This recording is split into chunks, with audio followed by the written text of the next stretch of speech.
اسلام قبول کرنے سے کئی سال پہلے حضرت عمر بن خطاب رضی اللہ تعالیٰ عنہ ایک دفعہ تجارتی قافلے کے ساتھ مال لے کر مکہ سے شام گئے۔ قافلے میں قریش کے کئی اور بڑے سردار بھی شامل تھے۔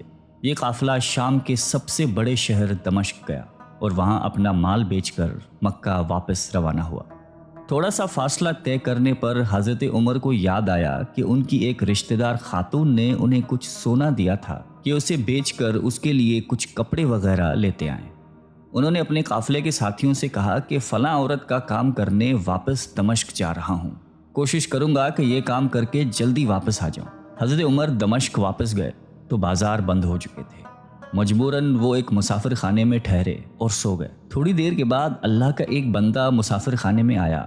اس نے حضرت عمر کو جگایا اور اپنے ساتھ اپنے گھر لے آیا۔ یہ بات واضح نہیں تھی کہ وہ شخص حضرت عمر کو پہلے سے جانتا تھا یا ان کے والد خطاب سے ان کی واقفیت تھی۔ انہوں نے حضرت عمر کی بڑی خاطر و مدارت کی۔ کھانا کھا کر تو وہ سو گئے اور ان کا میزبان رات بھر عبادت کرتا رہا۔ صبح کو حضرت عمر بیدار ہوئے تو ان کے میزبان نے کہا کہ اکیلے بازار مت جانا، بازار میں لٹیرے اکثر مسافروں کو لوٹتے رہتے ہیں، میرے ساتھ چلنا۔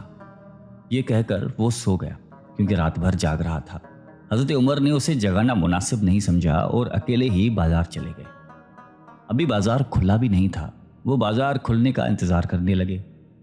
کچھ دیر کے بعد ایک عیسائی پادری اپنے نوکروں کے ساتھ آیا اور حضرت عمر کی طرف اشارہ کر کے اپنے نوکروں کو حکم دیا کہ اس شخص کو پکڑ لو، یہ گرجے کا کام بہت اچھی طرح سے کر لے گا۔ اس زمانے میں حضرت عمر بڑے تنومند پہلوان تھے۔ پادری کے نوکروں نے اس کو پکڑ لیا اور ایک پرانے گرجے میں لے گئے۔ پادری نے اس کو ایک ہتھوڑا دیا اور اس کو گرجے کی ایک دیوار توڑنے پر لگا دیا۔ ایسا معلوم ہوتا تھا کہ وہ اس جگہ پر ایک نیا گرجا بنوانا چاہتا تھا۔ حضرت عمر دن بھر کام کرتے رہے۔ کہیں شام کو جا کر چھٹی ملی، وہ تھکے ہارے واپس مسافر خانے میں آ کر بیٹھ گئے۔ پہلے ہی دن والا نیک آدمی پھر آیا اور اس نے پوچھا کہ آپ کدھر چلے گئے تھے؟ حضرت عمر نے اسے سارا قصہ بتا دیا۔ وہ شخص آج بھی ان کو اپنے گھر لے گیا اور ان کی بڑی خاطر و مدارت کی اور انہیں تاکید کی کہ کل بازار جاتے وقت مجھے ساتھ لے جانا۔ اس کے بعد وہ عبادت میں مشغول ہو گیا اور حضرت عمر سو گئے۔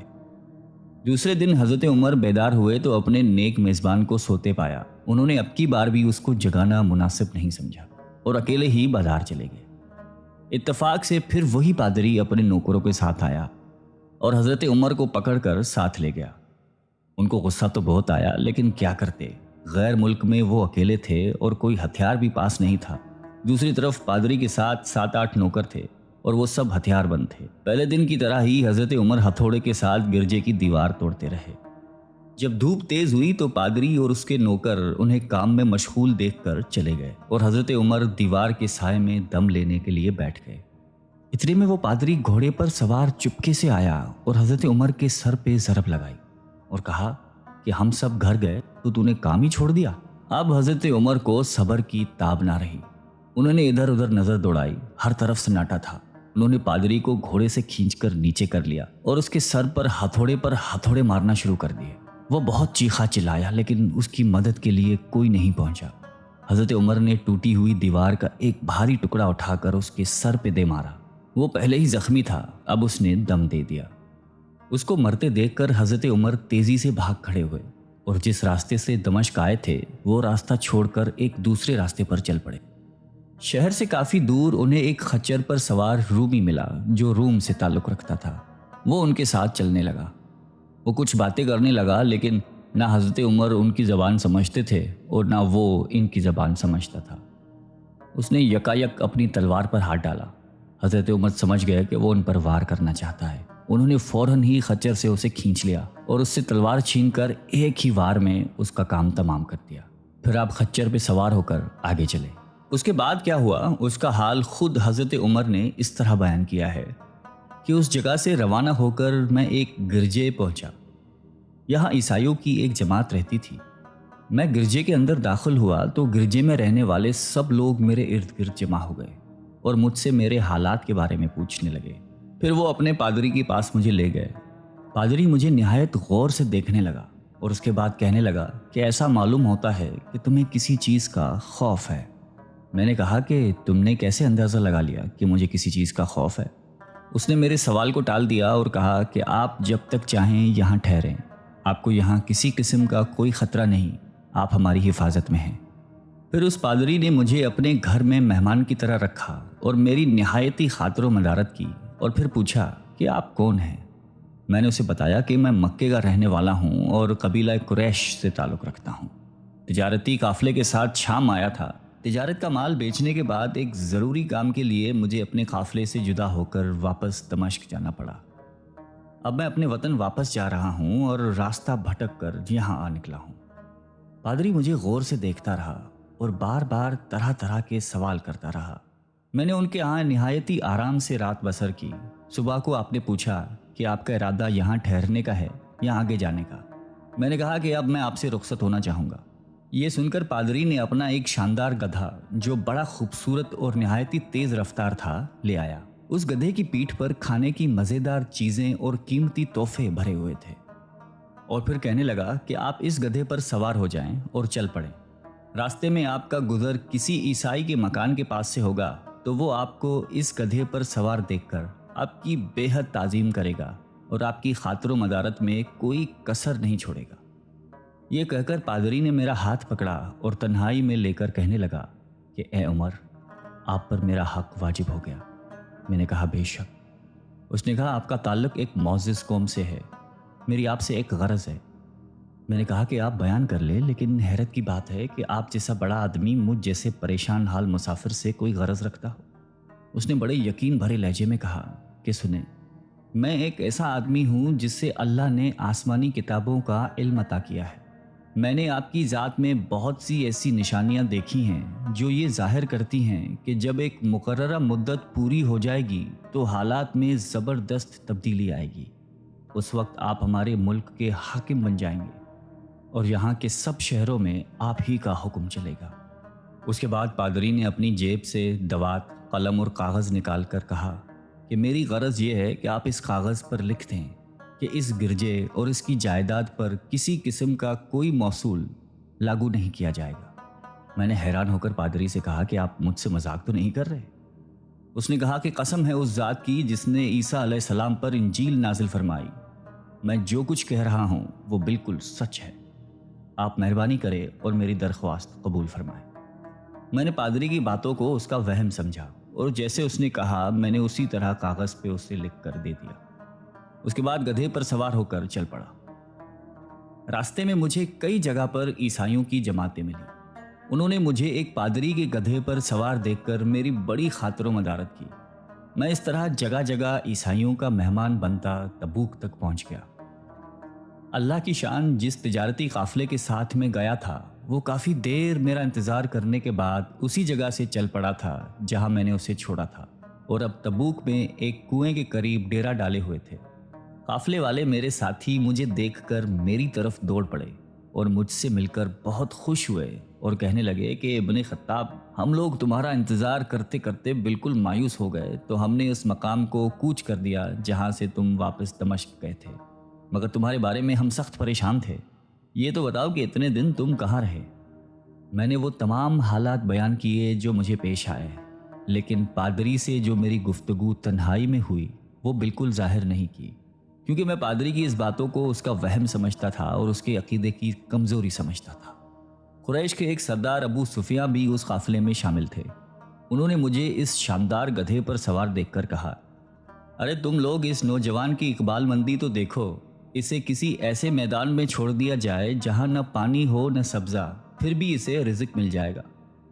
پادری نے رخصت کرتے وقت مجھ سے کہا تھا کہ جب میں اپنے ساتھیوں کے پاس پہنچ جاؤں اور گدھے کی ضرورت نہ رہے تو اس کی رسی کو مضبوطی سے باندھ کر گدھے کو اسی جگہ پر چھوڑ دوں، لہٰذا میں نے ایسا ہی کیا۔ یہ دیکھ کر ابو سفیان نے کہا کہ ارے تم نے کیا کر دیا؟ گدھے کو ایسی جگہ پہ چھوڑ دیا جہاں پہ چور اچکے اور درندے اکثر گزرتے رہتے ہیں۔ میں نے کہا اس کے مالک نے مجھے ایسا ہی کرنے کی ہدایت کی تھی، وہ اس کی عادتوں سے زیادہ واقف ہے۔ اب وہ جگہ گدھے والا کنواں کے نام سے مشہور ہے۔ وہاں سے روانہ ہو کر ہمارا قافلہ مکہ پہنچا۔ میری اور پادری کے درمیان جو گفتگو ہوئی تھی وہ مجھے بھلائے نہ بھولتی تھی۔ پہلے تو کئی دن تک میں نے اسے اپنے دل میں ہی رکھا، پھر مجھ سے ضبط نہیں ہوا اور یہ راز میں نے اپنے رشتہ دار خاتون کے سامنے ظاہر کیا جس نے مجھے سونا دیا تھا۔ وہ بڑی عقلمند خاتون تھی. اس نے مجھ سے کہا کہ اے ابن خطاب، میں تمہارے بچپن ہی سے تم میں اچھی نشانیاں دیکھ رہی ہوں. جب تم بہت چھوٹے بچے تھے تو میں نے ایک دفعہ خواب میں دیکھا کہ تم لمبے ہوتے جا رہے ہو اور تمہارا قد اتنا لمبا ہو گیا ہے کہ اس نے آسمان کو چھو لیا ہے. یہ دیکھ کر میں نے خواب میں کہا کہ ارے یہ میرے بچے کی کیا حالت ہو گئی ہے. کسی نے کہا کہ یہ لڑکا دنیا اور آخرت میں بھلائی پانے والا بنے گا. جاہلیت کے زمانے میں اس قسم کی باتوں کا مطلب میرے سمجھ میں نہیں آتا تھا. مکہ میں ایک شخص اہل کتاب یعنی یہود و نصارہ میں سے تھا جو بہت گمنام تھا. عام لوگ تو اس سے واقف بھی نہیں تھے، لیکن قریش کے کچھ سردار اسے پہچانتے تھے اور اس کی بہت عزت کرتے تھے. ایک دن دوپہر کے وقت میں اس کے ہاں گیا اور اسے جا کر کہا کہ میں آپ سے چند باتیں کرنا چاہتا ہوں اور چاہتا ہوں کہ آپ ان کو اپنے دل میں راز بنا کر رکھیں اور کسی کے سامنے ظاہر نہ کریں. اس نے ایسا کرنے کا وعدہ کیا تو میں نے اپنے سفر کے تمام واقعات اس کے سامنے بیان کر دیے اور اپنے رشتہ دار خاتون کے خواب کا بھی ذکر کیا. جب میں اپنی گفتگو ختم کر چکا تو اس نے کہا کہ ابن خطاب، جس کو تم نے موصول کی معافی کا وعدہ لکھ کر دیا ہے وہ اس زمانے میں عیسائیوں کا سب سے بڑا عالم ہے. جو کچھ اس نے کہا وہ سب سچ ہے اور جلد ہی وہ سچ تمہارے سامنے آ جائے گا. جہاں تک تمہاری رشتہ دار خاتون کے خواب کا تعلق ہے تو اس سے یہ ظاہر ہوتا ہے کہ مکے میں ایک بہت بڑا انقلاب آئے گا. زمانہ ایک نئی صورت اختیار کرے گا اور آنے والے زمانے کے آسمان و زمین بدل جائیں گے. میں وہاں سے گھر چلا آیا اور اس کی ساری باتیں اپنے دل میں لیے رہا. تھوڑے ہی عرصے کے بعد قریش کی مجلسوں میں آپ صلی اللہ علیہ وآلہ وسلم کا ذکر ہونے لگا. یہ لوگ اس بات پر چڑھتے تھے کہ محمد صلی اللہ علیہ وآلہ وسلم اپنے آپ کو اللہ کا رسول کہتے ہیں، لوگوں کو بتوں کی پوجا کرنے سے منع کرتے ہیں اور ایک اللہ کو ماننے پر زور دیتے ہیں. جلد ہی اللہ تعالیٰ نے اسلام کو ظاہر کر دیا اور مجھے یقین ہو گیا کہ حالات وہی صورت اختیار کر رہے ہیں جس کی طرف آسمانی کتابوں کے عالم شام کے پادری نے اشارہ کیا تھا. نبوت کے 6 سال حضرت عمر نے اسلام قبول کر لیا اور رسول اللہ صلی اللہ علیہ وآلہ وسلم کے جان نثار ساتھی بن گئے. 11 ہجری میں آپ صلی اللہ علیہ وآلہ وسلم نے اس دنیا سے پردہ فرمایا تو حضرت ابو بکر مسلمانوں کے پہلے خلیفہ بنے.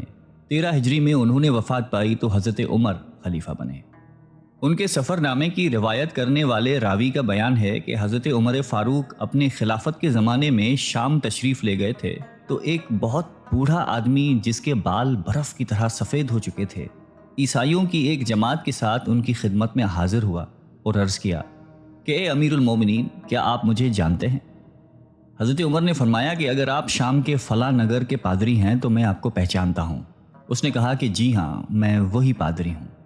حضرت عمر فاروق رضی اللہ تعالیٰ عنہ نے فرمایا کہ میں نے آپ سے لکھ کر جو عہد کیا تھا وہ آج بھی قائم ہے. اللہ تعالیٰ نے اپنے رسول صلی اللہ علیہ وآلہ وسلم کے ذریعے ہمیں عزت بخشی. انہوں نے ہمیں اللہ تعالیٰ کی پسندیدہ دین اسلام کی طرف دعوت دی اور ہم نے یہ قبول کی. آپ ہی نے مجھے ان باتوں سے آگاہ کیا تھا. اب آپ کو کون سی چیز اسلام سے قبول کرنے سے روکتی ہے؟ بوڑھے پادری نے حضرت عمر کی باتیں سن کر اسی وقت اپنے ساتھیوں سمیت کلمہ پڑھ کر اسلام کی دولت حاصل کر لی. اللہ تعالیٰ ہم سب کو قلب سلیم عطا فرمائے اور قرآن اور حدیث پہ چلنے کی توفیق عطا فرمائے. آمین.